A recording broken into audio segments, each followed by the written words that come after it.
said that we did during our time. Luckily, he was there in his first term. But you see what is happening here.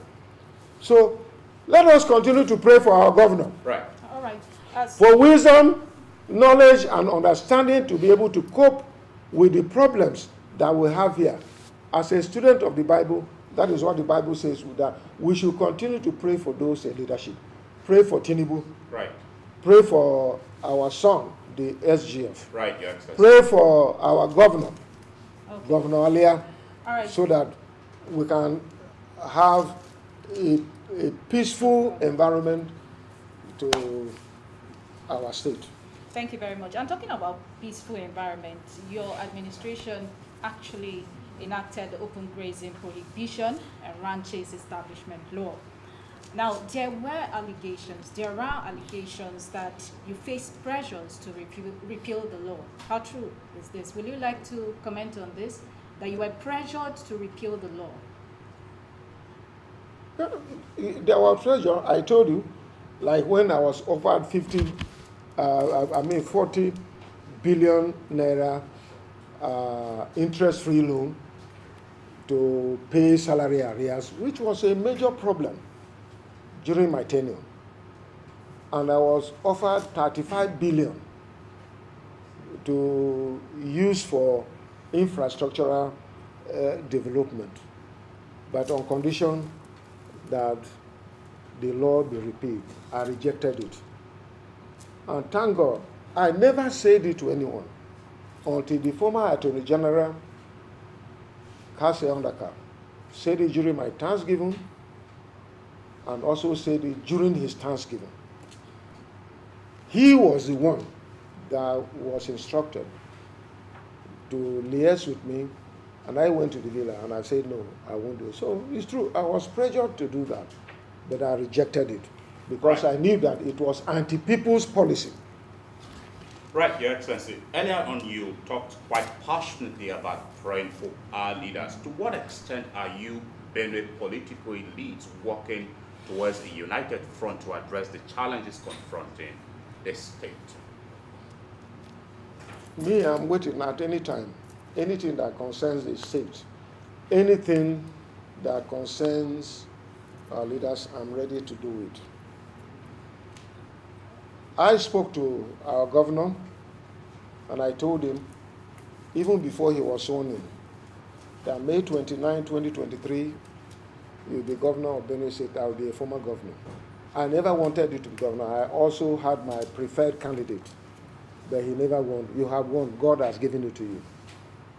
John 3:27 says that a man can receive nothing except is given to him from above. God has given you. So I'm available. If you want me at any time, I'm ready to stand with you and offer my little. But I went to him. I initiated it. First of all, I congratulated him. I went to him and said that, my leader, God has given to you. You impacted on my life in 2025. God did not make a mistake. Every governor after your tenure, Suswam, you were involved. Myself, you were involved. The current governor earlier, you were involved. So it shows that you are a leader. People say that once bitten, twice shy. But this one is not just once, it is 3 times. So it means God has anointed you. Bring us together. We need the state. And so I'm always ready at any time that I'm called to make sure that I make my input, and genuinely, because no governor can do it alone, no SGF can do it alone. I have served and passed, the other ones too. So we need to come together to work as a team to ensure that we surmount the challenges of this state. No single person, including the current government, can do it, except all of us come together and make it. We must swallow our pride and accept that this is what is needed. But I keep saying, and I repeated it severally, George Akume, the SGF, God did not make a mistake. Incidentally, myself, Suswam and Governor Olia were all his juniors when it comes to age. So God had put him there. Let's put party aside. Forget about issue of party. It's about the interest of the state. If the state survives, then tomorrow we can talk about partisanship, we can talk about elective office, we can talk about whatever office that we may want, or appointment and all that. But for now, let us work under the umbrella of Senator George Akume that God has elevated to that level. Right.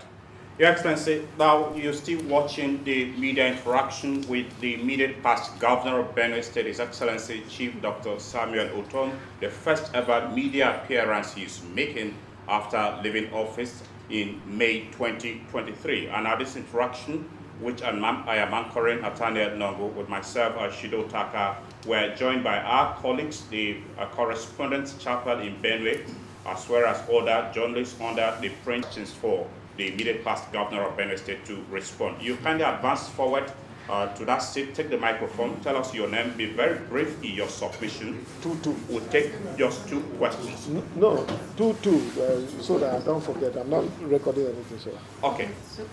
Kindly, we'll take a break, we'll take a short break, and once we are back, we'll start taking the questions.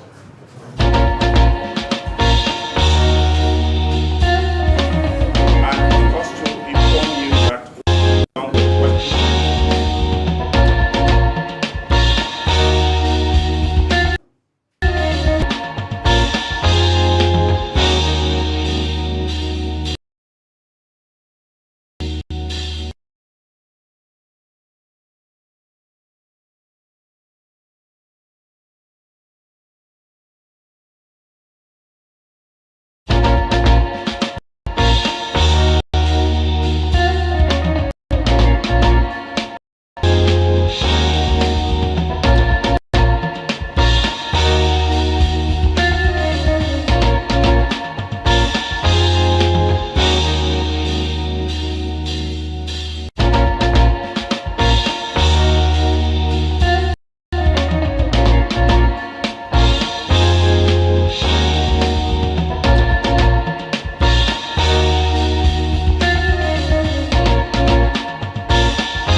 Welcome back from that break. You're still watching and listening to the media interaction with the immediate past governor of Benue State, His Excellency Chief Dr. Samuel Ortom, who governed Benue State for 8 years and has been speaking on the state of the nation as well as speaking to some of the things he was able to do and clearing some misconceptions concerning his administration.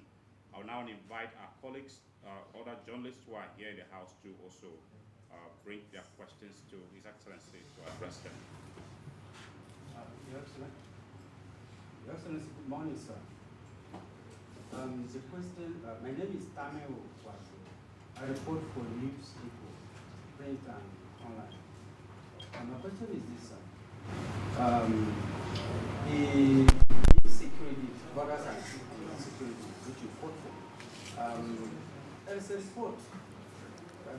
There's a report by the Army High Command that those who are found carrying arms, civilians, should be apprehended, tried, and dealt with.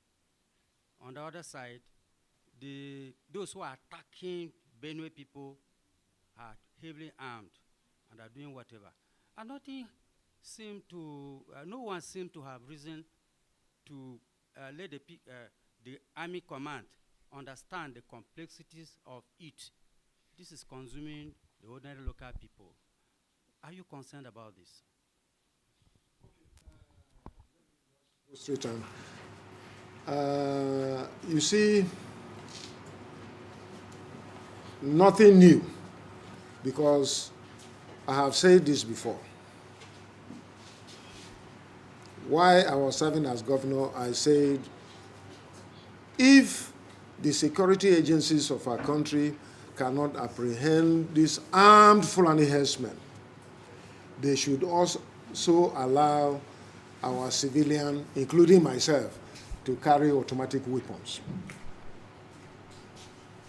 So, for me, that is the way to go. But anything concerning, after my tenure as governor, it's difficult for me to say it. We have a serving governor today. I think that question should be channeled to the serving governor, who will respond to it, because there are peculiarities in the contemporary security issues that are happening. So I may not be privy to them. So our governor is best to respond to those. But during my time, my solution was that if the security apparatus of our country cannot apprehend those Fulani herdsmen, they should allow us and many others also to carry automatic weapons. We can buy them. We know where to buy them. And we know where to get them, just like they are getting.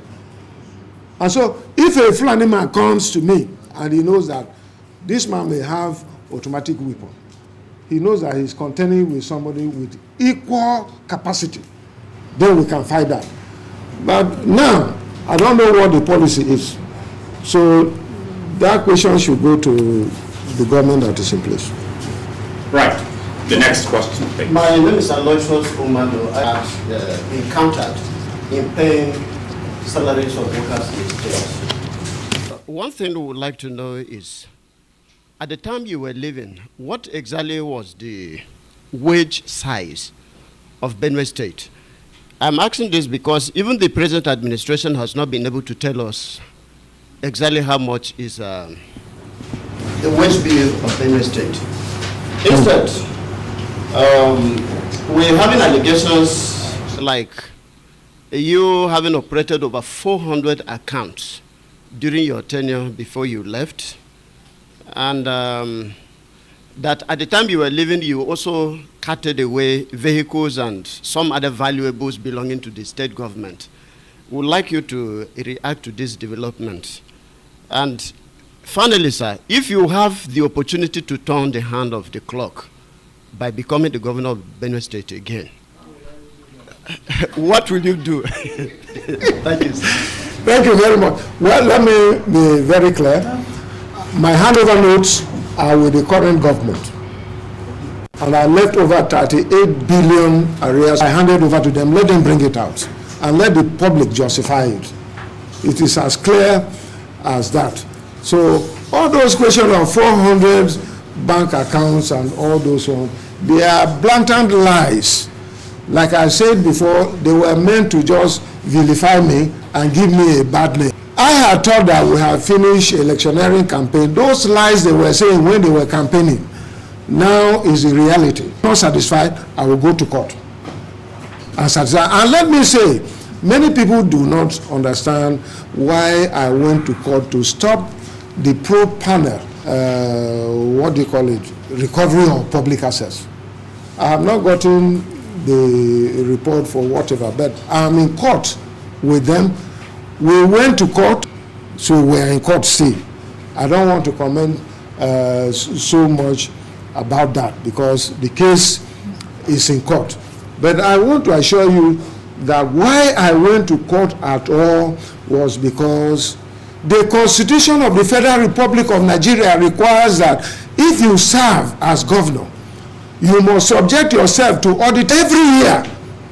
You must take the report of the audited accounts, which was done for 6 years of my administration. I did it.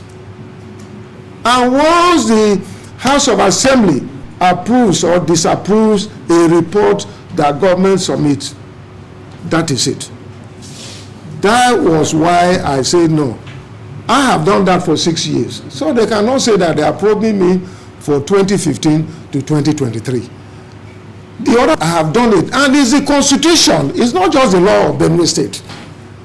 So as far as I'm concerned, the House of Assembly have looked at my 6-year tenure as governor. And then 2 years of Suswan were put together. So 8 years of that administration were looked at and approved by the House of Assembly. So no other person has the right as far as I'm concerned.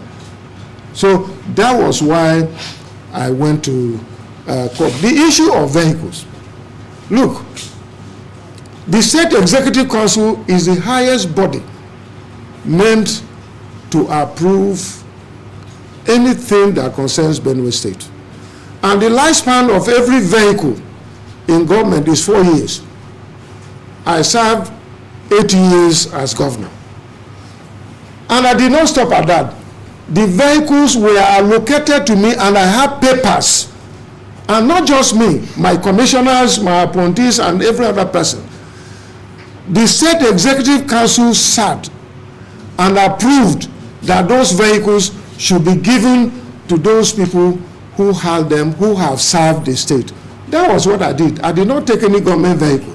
But the shenanigan you saw, bringing media everywhere, and even taking vehicles of those who gave their vehicles to be repaired by London Line in via Shima, was just meant to vilify me and to give me a bad name. There wasn't anything. We are in court.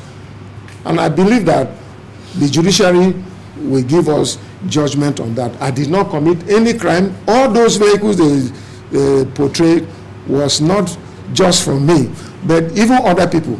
Take Kwame, his vehicle was there. He went for repairs. Take Guma, 2 of his vehicles were there. And many other people, private vehicles, including the vehicles that London Line, owned by Imaivi Ashima, bought to sell. They took them and they have given it out to people to be riding. As I talk to you now, there is a case before the Commissioner of Police because the court had directed that they should revert back and give the vehicle back to a man's wife, which they have done. So I did not commit any crime, and if anybody has committed it, let them show it. Right, let's take the next question. Okay, my name is Anwi Manuel. I work with Waka about Wazobia. I should have liked to make it in pidgin, but let me just go where our colleagues are straight. You are somebody that know the game of politics very well. You can't eat your cake and have it. So there is no way you will be in another party and you will be left. All those people, we have directed them to expel all of them. As simple as that. You cannot have 2 parties running at the same time. You must be in one. So if you want to be in PDP, you remain there. Even today, I received somebody who was saying coalition, but he has come back to be with me. So right, we'll move to the next question, please. Babs Sube is my name, Your Excellency. I write for the Pavilion newspaper. Is it true, Your Excellency, that the Tinubu administration offered you an appointment and you rejected? And if you were not given any appointment, would you accept any offer from this present government? Why not? We're serving Nigeria now. But we're serving Nigeria, but the truth is that I must be myself. And if an appointment is given to me and I think that it will not benefit my people, I will decline. But if they give me the one that will benefit my people and myself, that I will accept. What you have heard is true. The other appointment they offered me, I felt that it will not benefit my people, and I declined. But if they offer me something that I think will also benefit my people and benefit you and me, I will accept it. Your Excellency, sir, my name is Ufak. I write for the Post Reporter, a weekly national paper. Your Excellency, on the 7th of January 2024, you declared support for President Bola Ahmed Tinubu, saying it is the way to go for Nigeria.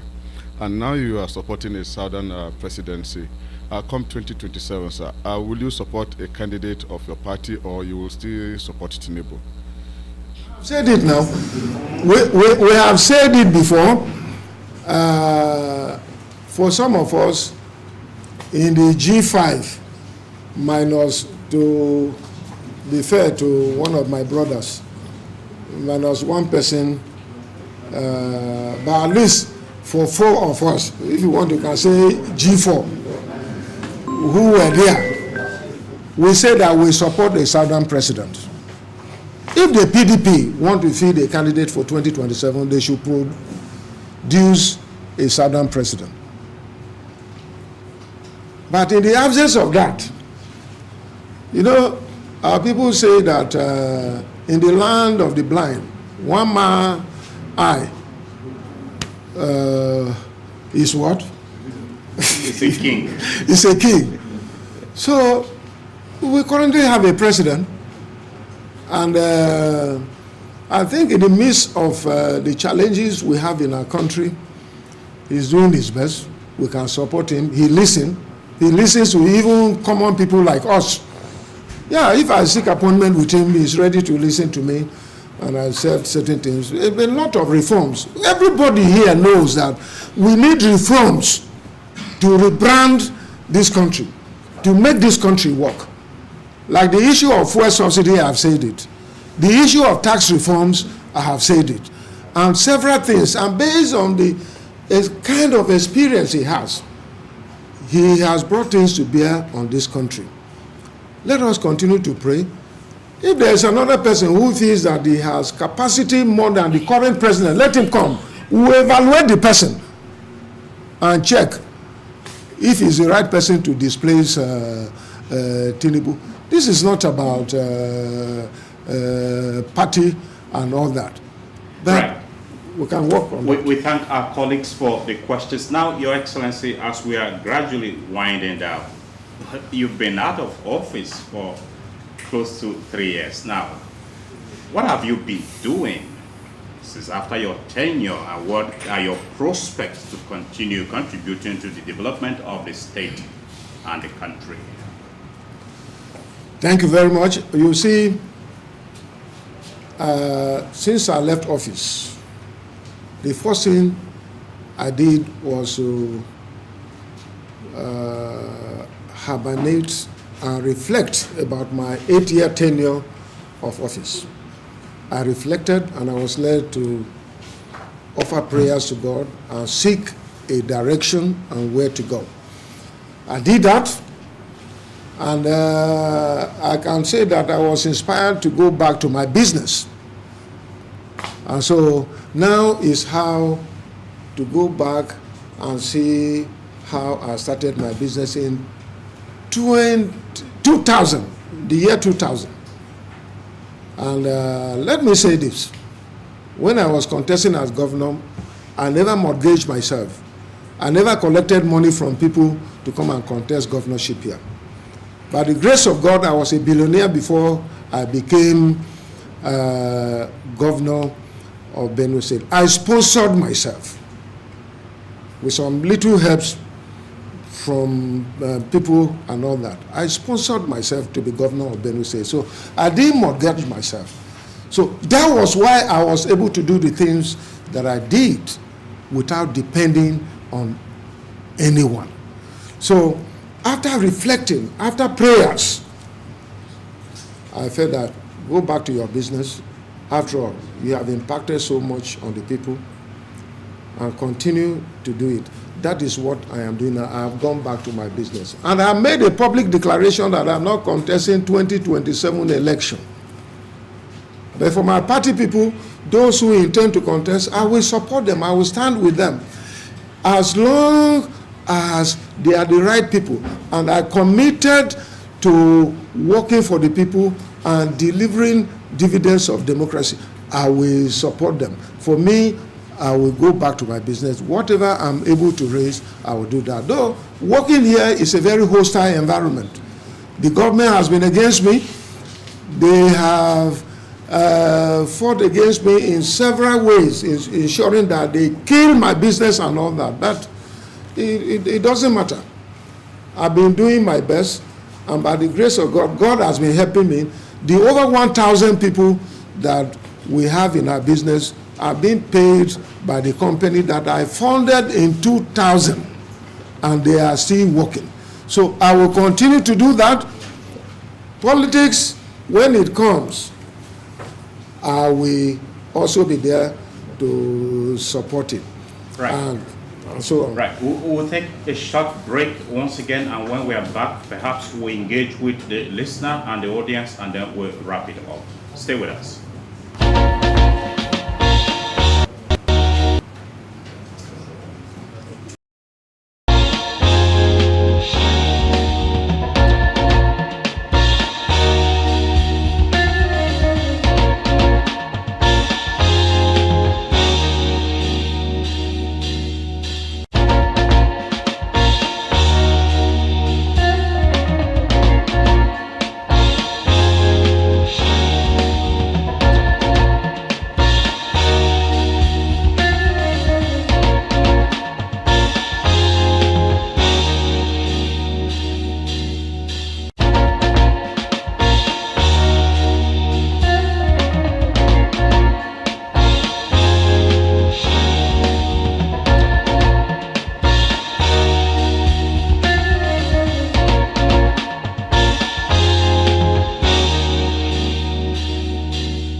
Welcome back to the interactive session, the media interactive session with His Excellency, the former Governor of Benue State, Dr. Samuel Ortom.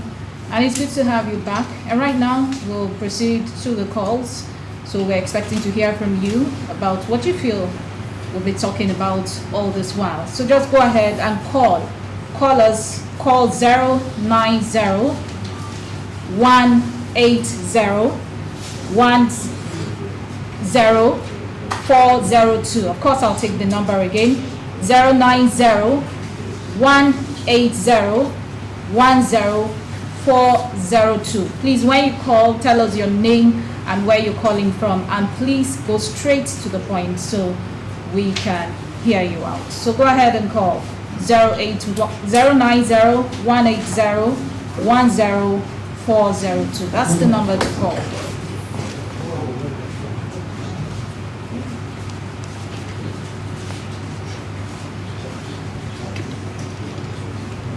Okay, so as you join us this morning, just remember to call the number 090 180 10402 to join us on this interactive session.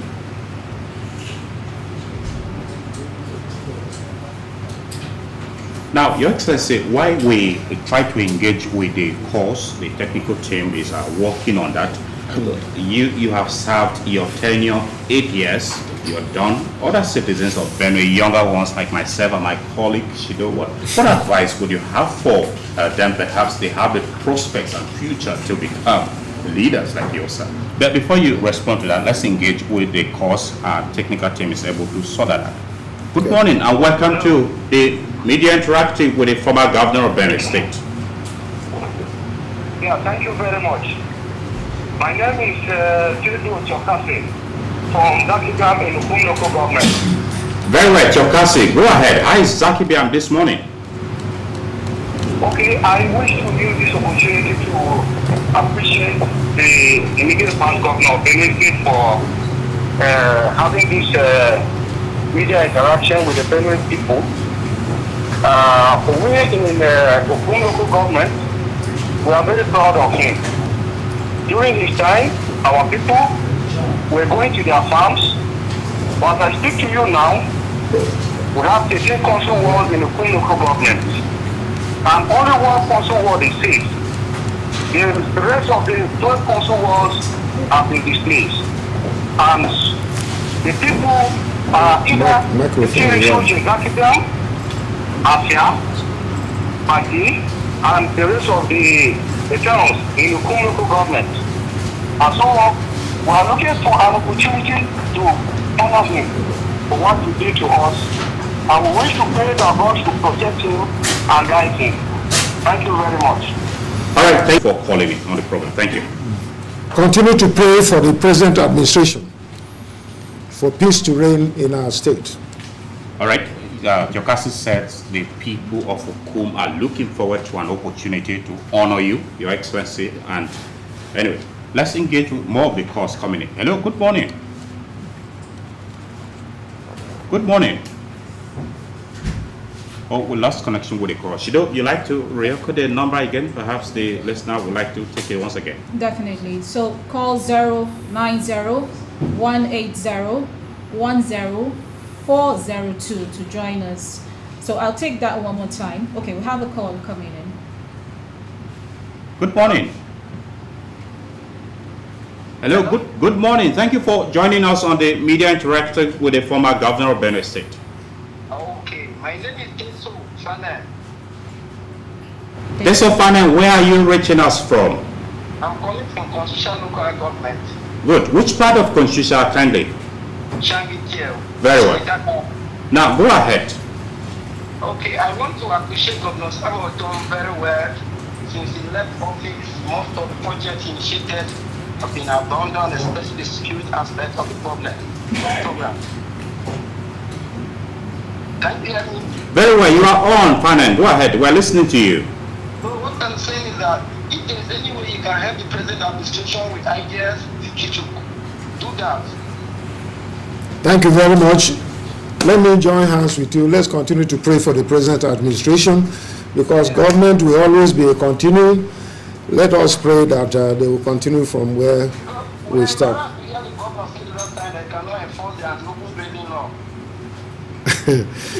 Well, that is why I say we should continue to pray for him. And I give an instance. The community volunteer guards was an initiative of Governor Senator George Akume. When I came, I implemented it, and it was very effective. So let us pray that the present government will also understand and continue from where any government stopped. Thank you. Thank you, Fane. Thank you very much. We appreciate you. All right, Your Excellency, you like to comment on that further? Particularly? I've commented now. Hello, good morning, and thank you for joining us on the interactive with the former governor of Benue State. Good morning. My name is Igbayima. Good morning, sir. Morning. Igbayima, where are you reaching us from, please? Hello. Yes, Igbayima, where are you calling in from? I'm from Rakia, Bogolobago. Very well, go ahead. Marita, so our Excellency. Thank you. Former Governor of Benue State. Thank you. After listening to him, it gladdened my heart. Hello? Yes. Igbayima, you are Well, listening to you. and complete your thoughts. Oh, we lost connection with Igbayima. Anyway, Igbayima has clearly established that it gladdens his heart to hear listen, you yeah. speak to Benue people, Your Excellency. Good morning, and thank you for joining us. Good morning. Welcome to this interactive with the former governor of the state. Yes. My name is Simon Ogo. Simon Ogo, where are you calling from? Yes, I'm calling from Random Balua. Good. I want to appreciate our former governor of Benue State. On my own function is what he did. In my own aspect as a person, there is in Natasha, School of Health Science that is mentioned that they did in State. I applied for the same opportunity. Our name was come out for the successful. Next thing is, the first Excellency said that they should not carry anybody from the city. I was shocked. No. Then I went to Ministry of Health. Then Cecilia Odiabo was the Commissioner for Health, and asked him that I'm here to collect my appointment letter. He said, His Excellency said that nobody, there should not be anybody from All right, Ogo. what I'm telling you now is affecting you now as I said. All right, Ogo, respond to that. This is an allegation. We'll allow you to respond to that and clear his name. Well, Your I Excellency, how don't true is it know. that you directed that people from Zone C should not be recruited at the College of Technology and Goshen? That is a very laughable allegation that I never did. During my time as governor, I made sure equity, fairness, and justice was meted on Benue people. If you look at the mode of my appointments in all ministries, I don't know how true that is, but maybe somebody just wants